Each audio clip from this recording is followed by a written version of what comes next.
Welcome back guys. आज हम class 12th biology के चैप्टर 11 का पार्ट 1 पढ़ेंगे। तो इस वीडियो से हम शुरू करेंगे बायोटेक्नोलॉजी यूनिट को। देखो, नीट के हिसाब से बायोटेक्नोलॉजी यूनिट बहुत ज्यादा इंपॉर्टेंट है, क्योंकि इससे अप्रॉक्स 4 क्वेश्चंस तो आते ही आते हैं। ठीक है, तो इस यूनिट का पहला चैप्टर है बायोटेक्नोलॉजी प्रिंसिपल एंड प्रोसेसेस। तो चलो शुरू करते हैं। तो सबसे पहले हम समझेंगे कि बायोटेक्नोलॉजी का मतलब होता क्या है। ठीक है, biotechnology deals with techniques of using live organism और enzymes from organism to produce products and processes useful to humans. तो बायोटेक्नोलॉजी के अंदर ऐसी टेक्निक्स आती हैं जिनमें लिविंग ऑर्गेनिज्म का यूज करते हैं या फिर लिविंग ऑर्गेनिज्म से एंजाइम्स को निकालते हैं और उन एंजाइम्स का यूज करते हैं कुछ प्रोसेसेस या प्रोडक्ट्स को बनाने के लिए, जो कि यूजफुल होते हैं किसके लिए? ह्यूमंस के लिए। एक बार फिर से बोल रहा हूं, बायोटेक्नोलॉजी के अंदर ऐसी टेक्निक्स के बारे में पढ़ते हैं जिसमें लिविंग ऑर्गेनिज्म का यूज करते हैं या फिर लिविंग ऑर्गेनिज्म से एंजाइम्स को निकालते हैं और उन एंजाइम्स का यूज करते हैं कुछ प्रोसेसेस या प्रोडक्ट्स को बनाने के लिए, जो कि ह्यूमन के लिए यूजफुल होती हैं। ठीक है, अब इस लाइन को हम एक एग्जाम्पल की मदद से समझेंगे। ठीक है, देखो एग्जाम्पल यहां पे हम लेंगे किसका? इंसुलिन का। तो यहां पे हम क्या पढ़ेंगे? यहां पे हम पढ़ेंगे कि किस तरीके से बायोटेक्नोलॉजी की मदद से इंसुलिन बनाया जाता है। देखो, ये जो टॉपिक है ये हमने आगे भी पढ़ना है, पर यहां पे थोड़ा बहुत पढ़ेंगे ताकि हमें ये लाइन क्लियरली समझ में आ जाए। ठीक है, अब देखो इंसुलिन क्या होता है। इंसुलिन एक हार्मोन है जो पेनक्रियास के बीटा सेल से निकलता है। अब इंसुलिन का काम क्या होता है कि ये हमारे ब्लड में ग्लूकोज के लेवल को मेंटेन रखता है। तो अगर बीटा सेल में कुछ प्रॉब्लम हो जाए तो इंसुलिन या तो कम बनेगा या तो बिल्कुल भी नहीं बनेगा। तो उससे क्या होगा? ग्लूकोज का लेवल ब्लड में बढ़ जाएगा, मतलब डायबिटीज हो जाएगा। फिर क्या करते हैं? फिर पेशेंट को इंजेक्शन से क्या देते हैं? इंसुलिन देते हैं। ठीक है ना, पेशेंट को क्या करते हैं? इंजेक्शन से इंसुलिन देते हैं, मतलब बाहर से इंसुलिन देते हैं। तो ये जो इंसुलिन है ये कहां से आई? ये इंसुलिन बनती है बायोटेक्नोलॉजी की मदद से। अब कैसे बनती है उसको यहां पे थोड़ा सा समझ लेते हैं। देखो, सबसे पहले हम यहां पे क्या करेंगे, एक बैक्टीरिया लेंगे। अब बैक्टीरिया के अंदर क्या होता है? एक सर्कुलर डीएनए होता है जिसे बोलते हैं प्लाज्मिड। ठीक है, बैक्टीरिया के अंदर क्या होता है? एक सर्कुलर डीएनए होता है जिसे बोलते हैं प्लाज्मिड। आपको ध्यान रखना है इस प्लाज्मिड को, क्योंकि इस चैप्टर में प्लाज्मिड बार बार आएगा। तो प्लाज्मिड क्या है? सर्कुलर डीएनए है जो कि बैक्टीरिया के अंदर मिलता है। तो यह है बैक्टीरिया। ठीक है, अब आप क्या करोगे? इस प्लाज्मिड को बैक्टीरिया से बाहर निकाल दोगे। उसके बाद क्या करोगे? इस प्लाज्मिड पे रिस्ट्रिक्शन एंजाइम डालोगे। अब आपको पता है जो रिस्ट्रिक्शन एंजाइम होते हैं वो डीएनए को कट करते हैं, और जो प्लाज्मिड है वो क्या है? एक सर्कुलर डीएनए है। तो इसका मतलब ये रिस्ट्रिक्शन एंजाइम क्या करेगा? इस प्लाज्मिड को कट करेगा। तो मान लो रिस्ट्रिक्शन एंजाइम ने यहां पे और यहां पे कट कर दिया, तो इससे क्या होगा? इतना जो पोर्शन है वो हट जाएगा। तो फिर क्या होगा? ये कुछ इस तरीके से हो जाएगा, प्लाज्मिड इस तरीके से हो जाएगा। अब यहां पे हम क्या करेंगे? एक ह्यूमन लेंगे। उस ह्यूमन की बॉडी से हम एक जीन निकालेंगे, और ये जो जीन है ना, ये रिस्पॉन्सिबल होती है किसके लिए? इंसुलिन बनाने के लिए। हमने क्या किया? ह्यूमन लिया, ह्यूमन से उस जीन को निकाला जो इंसुलिन बनाने के लिए रिस्पॉन्सिबल होती है। तो देखो, फिर हमने क्या किया? इस जीन को इंसर्ट कर दिया कहां? इस प्लाज्मिड में। ठीक है, इस तरीके से। अब क्या करेंगे? ये जो प्लाज्मिड है, ठीक है, जिसमें क्या है? वो जीन है जो कि इंसुलिन बनाती है। तो इस प्लाज्मिड को हमने क्या किया? दोबारा बैक्टीरिया के अंदर डाल दिया। ठीक है ना, बैक्टीरिया के अंदर डाल दिया। तो ये है प्लाज्मिड, और इसके साथ क्या है? वो जीन जुड़ी है जो कि इंसुलिन बनाती है। ठीक है, इसको हमने बैक्टीरिया के अंदर डाल दिया। अब इससे क्या होगा? देखो, बैक्टीरिया के अंदर वो जीन आ गई ना जो कि इंसुलिन बनाती है। तो इससे क्या होगा? बैक्टीरिया के अंदर भी इंसुलिन बनने लग जाएगा। बैक्टीरिया के अंदर इंसुलिन बनने लग जाएगा। फिर क्या होगा? ये बैक्टीरिया डिवाइड करेगा, जैसे 2 बैक्टीरिया में बन गए। ठीक है, तो क्या होगा?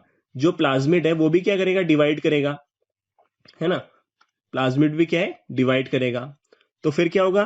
ये जो बैक्टीरिया है ये भी इंसुलिन बनाने लगेंगे। तो जितना ज्यादा बैक्टीरिया डिवाइड करेगा उतना ज्यादा इंसुलिन बनता रहेगा। तो यहां पे हमने क्या किया, बैक्टीरिया को एज अ फैक्ट्री बना दिया। किसकी फैक्ट्री? इंसुलिन की फैक्ट्री बना दिया, क्योंकि अब बैक्टीरिया से क्या बन रहा है? इंसुलिन बन रहा है। ठीक है, इतना समझ गए। अब आप ऊपर की लाइन में आ जाओ। ऊपर की लाइन में लिखा है कि बायोटेक्नोलॉजी के अंदर ऐसी टेक्निक के बारे में पढ़ते हैं जिसमें लिविंग ऑर्गेनिज्म का यूज करते हैं। तो यहां पे हमने किस लिविंग ऑर्गेनिज्म का यूज किया? बैक्टीरिया का यूज किया। क्यों किया? ताकि हम कुछ ऐसा प्रोडक्ट बना सके जो कि ह्यूमन के लिए यूजफुल होता है। तो यहां पे हमने कौन सा प्रोडक्ट बनाया? इंसुलिन बनाया, और ये ह्यूमन के लिए यूजफुल होता है। तो इसी को बोलते हैं बायोटेक्नोलॉजी। देखो, इसके अलावा भी बायोटेक्नोलॉजी कई फील्ड में यूज होता है, जैसे कि एग्रीकल्चर में या फिर फूड प्रोडक्शन में। ठीक है ना? In this sense, making curd, bread और wine, which are all microbe mediated processes, could also be thought as a form of biotechnology. तो देखो, अगर हम बात करें कर्ड बनाने की, ब्रेड बनाने की या वाइन बनाने की, इन सब में किसका यूज होता है? माइक्रोब्स का यूज होता है। तो ये जो प्रोसेस है, कौन सी प्रोसेस? जिसकी मदद से कर्ड, ब्रेड और वाइन बनती है, हम बोल सकते हैं कि ये प्रोसेस किसके अंदर आती है? बायोटेक्नोलॉजी के अंदर आती है। अब हमने ऐसा क्यों बोला? क्योंकि इन प्रोसेस में हम क्या कर रहे हैं? कुछ लिविंग ऑर्गेनिज्म का इस्तेमाल करके कुछ ऐसे प्रोडक्ट बना रहे हैं जो कि ह्यूमंस के लिए यूजफुल होते हैं। ठीक है, अब देखो, ये तो आपको पता ही है कि कर्ड बनाने के लिए किस बैक्टीरिया का यूज होता है? लैक्टिक एसिड बैक्टीरिया का, जिसे शॉर्ट में बोलते हैं LAB। इसके अलावा ब्रेड या फिर वाइन बनाने के लिए ईस्ट का यूज होता है, जिसका नाम है सैक्रोमाइसिस सेरेविसी।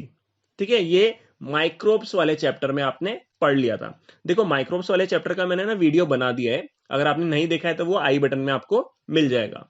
देखो, अगर हम बात करें बायोटेक्नोलॉजी की, तो इसकी दो फॉर्म होती है। एक होती है एंशिएंट बायोटेक्नोलॉजी और एक होती है मॉडर्न बायोटेक्नोलॉजी। एंशिएंट बायोटेक्नोलॉजी में क्या आते हैं? इसमें हम माइक्रोब का यूज करते हैं चीज बनाने के लिए, कर्ड बनाने के लिए, ब्रेड, बियर या फिर वाइन बनाने के लिए। तो ये किसके अंदर हो गया? एंशिएंट बायोटेक्नोलॉजी के अंदर। इसके अलावा आती है मॉडर्न बायोटेक्नोलॉजी, जिसमें हम क्या करते हैं? यूजफुल प्रोडक्ट बनाते हैं। किसकी मदद से? या तो हम पूरा ऑर्गेनिज्म ले लेंगे, होल ऑर्गेनिज्म ले लेंगे, या फिर ऑर्गेनिज्म का कुछ पार्ट ले लेंगे, जैसे कि उसका DNA या RNA ले लिया, या फिर सेल, टिश्यू या ऑर्गन ले लिया। तो उसकी मदद से हम यूजफुल प्रोडक्ट बनाते हैं। ये किसके अंदर आएगा? मॉडर्न बायोटेक्नोलॉजी के अंदर।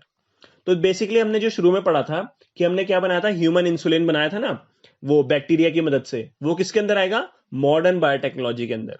इसके अलावा मॉडर्न बायोटेक्नोलॉजी में आएगा जीन थेरेपी। ये सब हमने आगे पढ़ना है। तो बेसिकली इस चैप्टर में हमें क्या पढ़ना है? Modern biotechnology. However, it is used in a restricted sense today to refer to such of those processes which use genetically modified organisms to achieve the same on a large scale. तो जैसे मैंने आपको ऊपर बताया, ancient biotechnology के अंदर वो सारी प्रोसेस आ जाती हैं जिसमें माइक्रो ऑर्गेनिज्म का यूज करके कर्ड, ब्रेड, बियर, वाइन या फिर चीज, ये सब बनाई जाती हैं। पर लेकिन मॉडर्न बायोटेक्नोलॉजी के अंदर मेनली वही प्रोसेस आती है जिनमें जेनेटिकली मॉडिफाइड ऑर्गेनिज्म का यूज करके कुछ यूजफुल प्रोडक्ट बनाया जाता है ऑन ए लार्ज स्केल, मतलब लार्ज क्वांटिटी में बनाया जाता है। ठीक है, तो सबसे पहले हमें समझना है कि जेनेटिकली मॉडिफाइड ऑर्गेनिज्म क्या होते हैं। तो देखो, जेनेटिकली मॉडिफाइड ऑर्गेनिज्म को और क्या बोलते हैं? GMO। ठीक है, तो GMO क्या होते हैं? एनी ऑर्गेनिज्म, ठीक है, whose genetic material has been altered using genetic engineering technique। ठीक है, अब इसको समझते हैं। GMO, जेनेटिकली मॉडिफाइड ऑर्गेनिज्म, कोई भी ऑर्गेनिज्म जिसके जेनेटिक मटेरियल को हम अल्टर कर दें। अल्टर करना मतलब उसमें कुछ चेंज कर दें। अब चेंज कैसे करेंगे? By using genetic engineering technique. इनको बोलते हैं GMOs। अब ये जेनेटिक इंजीनियरिंग टेक्निक क्या होती है, ये हम आगे पढ़ेंगे। ठीक है, एक बार फिर से बोल रहा हूं, GMO क्या होते हैं? ऐसे कोई भी ऑर्गेनिज्म जिनके जेनेटिक मटेरियल में हम कुछ चेंज ला देते हैं या उसमें कुछ अल्टरेशन कर देते हैं by using genetic engineering technique. अब देखो जैसे कि ये एक बैक्टीरिया है, ठीक है, इकोलाई है। अब इसमें इसका क्या है, जेनेटिक मटेरियल है। तो मैंने क्या किया, बाहर से कोई जीन इसमें डाल दी, ठीक है ना। ये जैसे इकोलाई का जेनेटिक मटेरियल है, इसमें मैंने क्या किया, बाहर से कोई जीन डाल दी।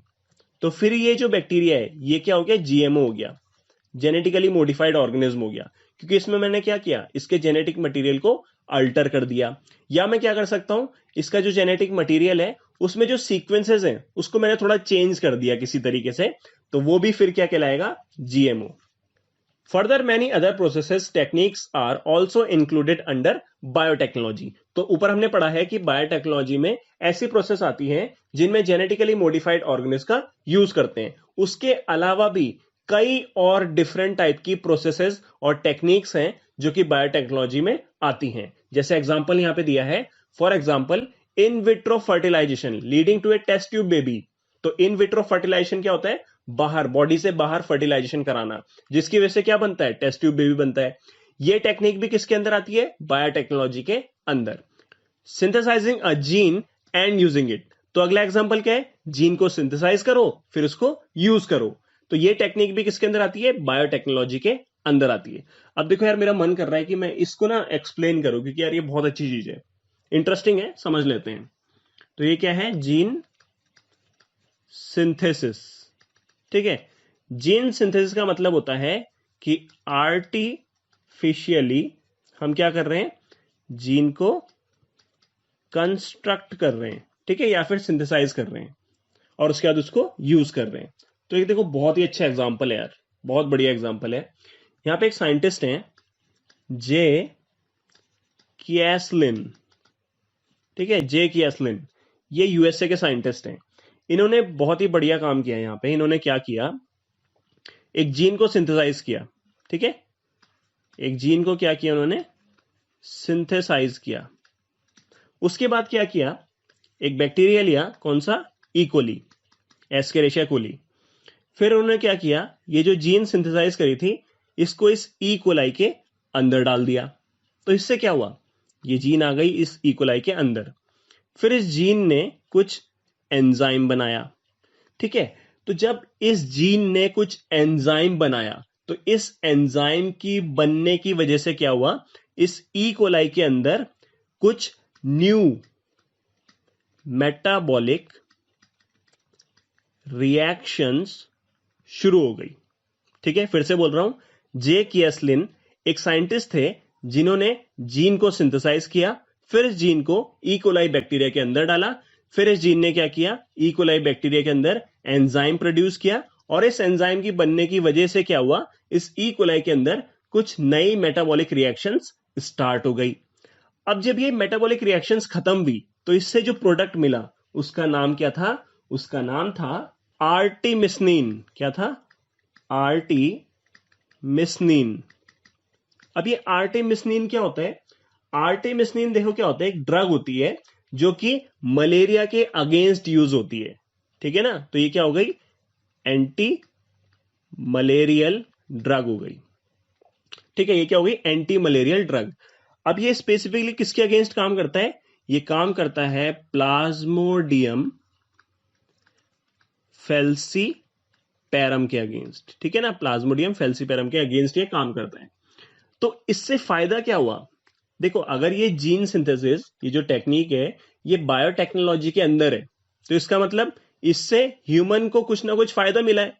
क्योंकि हमें पता है बायोटेक्नोलॉजी में जो भी प्रोसेस होती है उससे जो भी प्रोडक्ट मिलता है वो ह्यूमन के लिए यूजफुल होता है, या उससे फायदा मिलता है ह्यूमन को।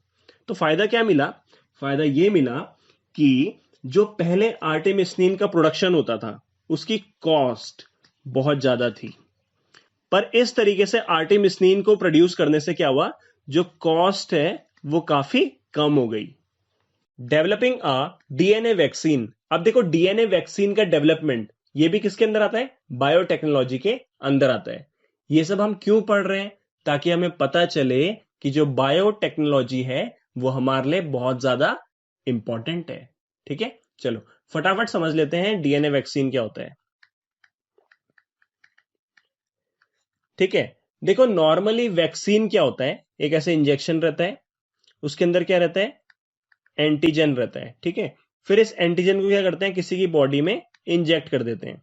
तो जब ये एंटीजन इस पर्सन की बॉडी में जाएगा तो क्या होगा, इस पर्सन की बॉडी के अंदर क्या बनेंगे, एंटीबॉडी बनेंगी, ठीक है। फिर उससे क्या होगा, इस पर्सन को इम्यूनिटी मिल जाएगी किसी भी बीमारी के लिए। ये सब वैसे हम कहां पढ़ेंगे, डिजीज वाले चैप्टर में। अब डीएनए वैक्सीन क्या होती है, डीएनए वैक्सीन क्या होती है, ऐसी वैक्सीन होती है जिसमें हम क्या करते हैं, कुछ डीएनए सीक्वेंसेस को इंजेक्ट करते हैं, एंटीजन को इंजेक्ट नहीं कर रहे। डीएनए वैक्सीन में क्या करते हैं, कुछ डीएनए सीक्वेंसेस को किसी पर्सन की बॉडी में क्या करते हैं, इंजेक्ट करते हैं। फिर जैसे ये डीएनए सीक्वेंस किसी पर्सन की बॉडी में जाएंगे तो ये डीएनए सीक्वेंस क्या करेंगे, ये कोड करेंगे किसको, एंटीजन को। समझ में आया। ये डीएनए सीक्वेंस जब किसी पर्सन की बॉडी में डालेंगे तो पर्सन की बॉडी में जाने के बाद ये डीएनए सीक्वेंस क्या बनाएंगे, एंटीजन। और जैसे ही एंटीजन बनेंगे उसके अगेंस्ट इस पर्सन की बॉडी में क्या बनेगी, एंटीबॉडी। और फिर इसको क्या मिल जाएगी, इम्यूनिटी। इसके बाद आता है करेक्टिंग अ डिफेक्टिव जीन। देखो हमारी बॉडी में कोई डिफेक्टिव जीन है, अब उसकी वजह से क्या है, कोई बीमारी हो रही है, तो हम क्या करेंगे, उस डिफेक्टिव जीन को करेक्ट कर देंगे। इस टेक्निक को बोलते हैं जीन थेरेपी, ठीक है। जीन थेरेपी में क्या करते हैं, जो भी डिफेक्टिव जीन होती है हमारी बॉडी में ना, उसको करेक्ट कर देते हैं। मान लो जैसे कि ये जीन है, ये जीन डिफेक्टिव हो गई तो इस वजह से ये एक प्रोटीन बना रही है जिसकी वजह से क्या हो रही है, डिजीज हो रही है, ठीक है।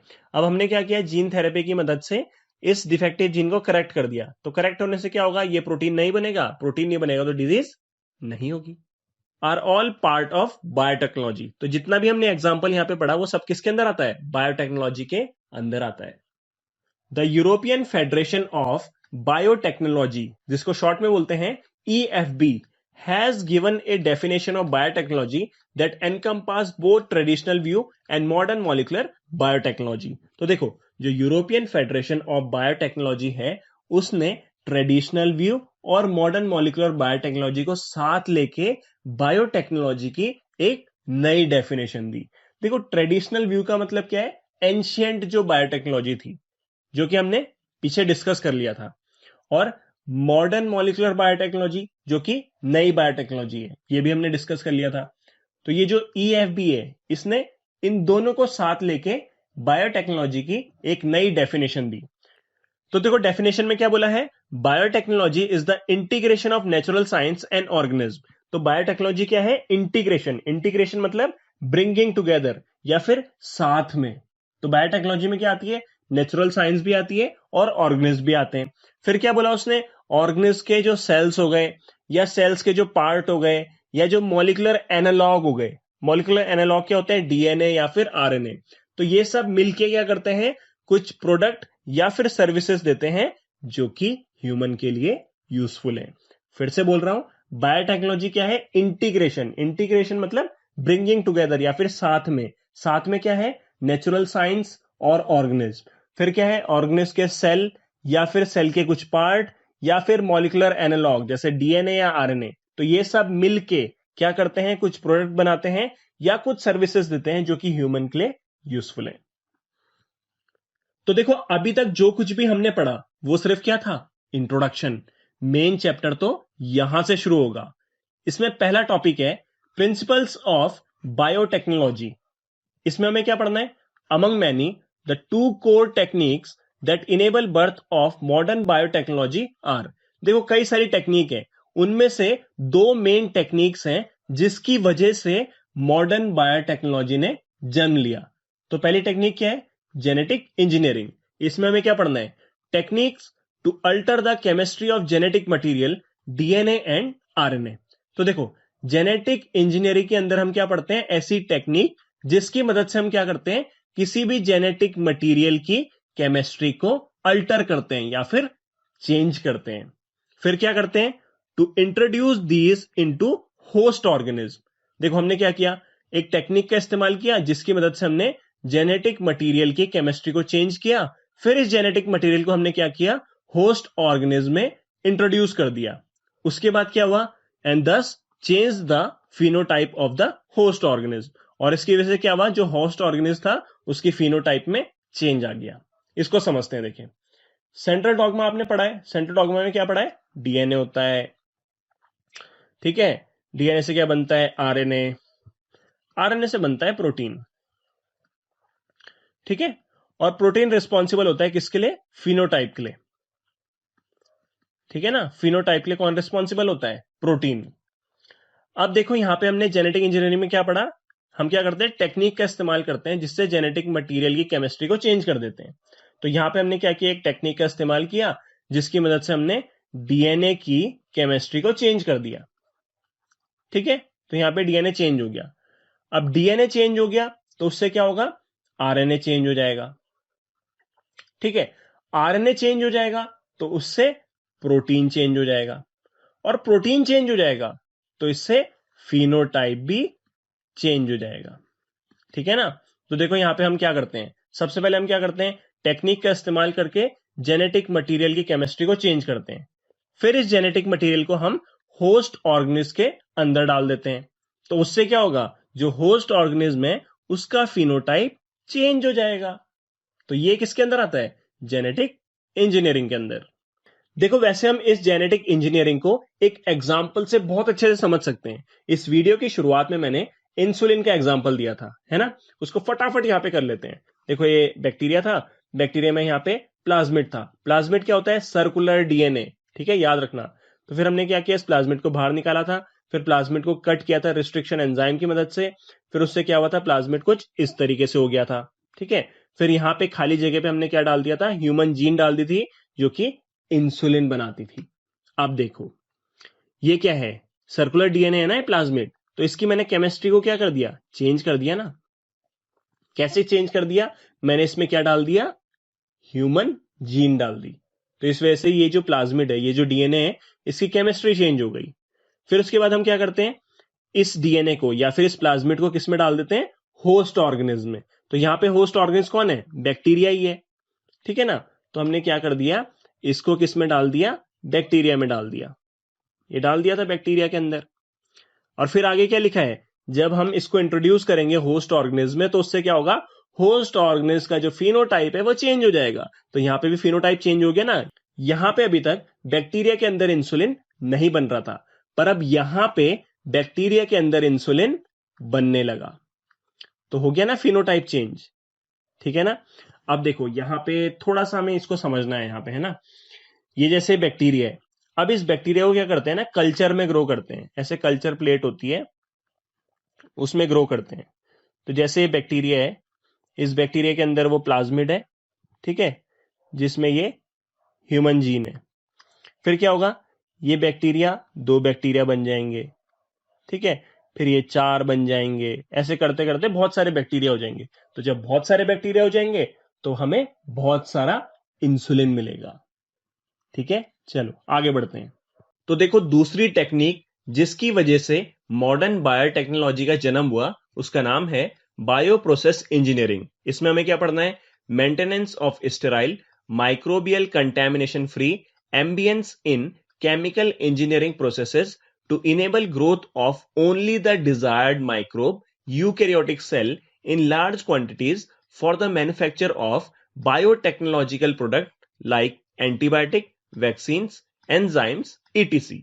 तो देखो बायो प्रोसेस इंजीनियरिंग में क्या करते हैं? जो भी जेनेटिक इंजीनियरिंग प्रोसेस होती है या जो भी केमिकल इंजीनियरिंग प्रोसेस होती है उसके आसपास का जो एम्बियंस होता है, एम्बियंस मतलब उसके आसपास का जो भी एटमॉस्फेयर होता है उसको स्टेराइल बनाया जाता है। मतलब वहां पे जो भी माइक्रो ऑर्गेनिज्म होते हैं उन सबको वहां से हटा दिया जाता है। तो उससे फायदा क्या होगा? उससे फायदा ये होगा कि अब हम क्या कर पाएंगे? सिर्फ डिजायर्ड माइक्रोब्स को ही लार्ज क्वांटिटी में ग्रो कर पाएंगे। और फिर उससे हमें क्या मिलेगा? बायोटेक्नोलॉजिकल प्रोडक्ट मिलेंगे, जैसे कि एंटीबायोटिक, वैक्सीन्स या फिर एंजाइम्स। देखो जो बायो प्रोसेस इंजीनियरिंग है उसको हम इस इंसुलिन वाले एग्जांपल से समझेंगे।